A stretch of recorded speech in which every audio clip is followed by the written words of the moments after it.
This is my audience. Biophilia is a term that refers to humankind's innate love of all living things. You might be thinking, ooh, I love animals, but in this speech I'm actually going to be talking to you about another kind of living thing you might have welcomed into your home, houseplants. Sometime after the pandemic, I decided to try my hand at keeping houseplants alive. A tremendous endeavor, to be sure, as I had previously killed every other houseplant I ever welcomed into my home. Happily, this has turned into a fun hobby for me, and I have been able to successfully keep alive many a houseplant. I think I have somewhere over 30 now. So I can understand why it seems intimidating to learn to care for houseplants, but it's really just about trial and error. Some are going to die, but the strongest will survive.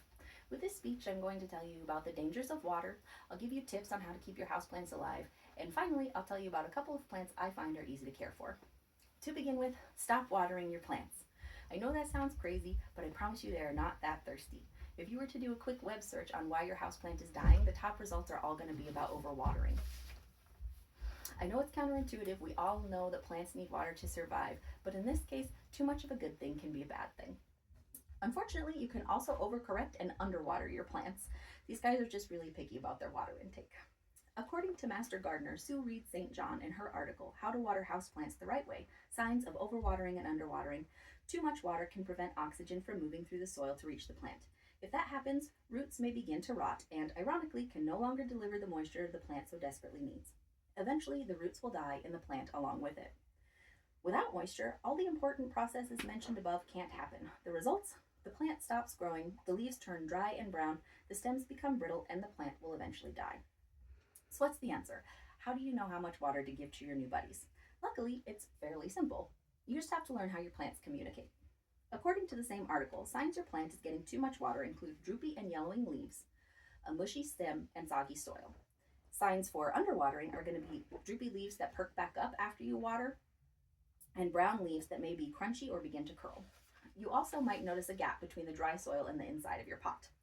Now that you understand the pitfalls of watering, we're going to talk about how to keep your plants alive. Just like water, every plant needs sunlight to grow, and not just any light. No, they would like the right amount of light, please. So if you don't know what kind of light your plant wants, a quick Google search should tell you if they want bright, direct light, which is to say a lot of sun, indirect light, which means they do okay in the shade and they would like to be adjacent to instead of directly under a grow light, or low light, which means they like to grow in the shade or they would do fine in a regularly lit room. If you haven't got great access to natural light, you can always use grow lights for those plants that love the sun. To go along with their water and sunlight, your plants are going to want a pot with proper drainage. Gardener educator Deanna Tallarico says in her article, Houseplant Care 101, the ultimate guide to happy and healthy indoor plants. Do not pot your houseplants in a container that doesn't have a drainage hole. It will die. All plants need drainage and will rot away without it. I like to use a separate, smaller plastic container with good drainage holes at the bottom for my plants. That way I can put them inside a very cute pot that may not have the best drainage, and I also have that added benefit of being able to pick it up, look at my roots, see the moisture all the way down to the bottom, and of course I've got that good drainage. A word of caution before you start to move all of your plant babies to their new pots, though. Let your plants rest. Joe Lample, host of Growing a Greener World, says in his article, Growing Indoors, the basic of houseplant care and maintenance, once you get a plant home, allow it time to acclimate to its new environment. That plant has been under a lot of stress from shifting humidity and light conditions, so let the poor thing recuperate for a week or two.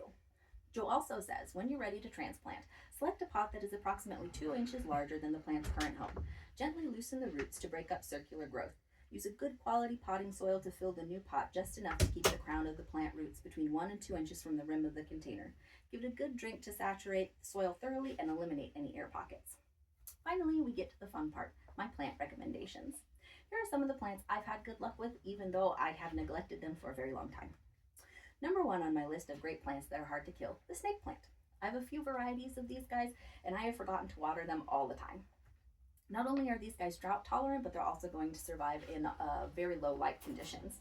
Honestly, this plant is a trooper, and as long as you don't overwater them, they're going to survive. Last, I've got a rattlesnake plant. So these are a type of prayer plant, and I really like these guys because they're really cute. When they get ready for bed at night, they pull all of their leaves up, and then when they wake up in the morning, they lay back down.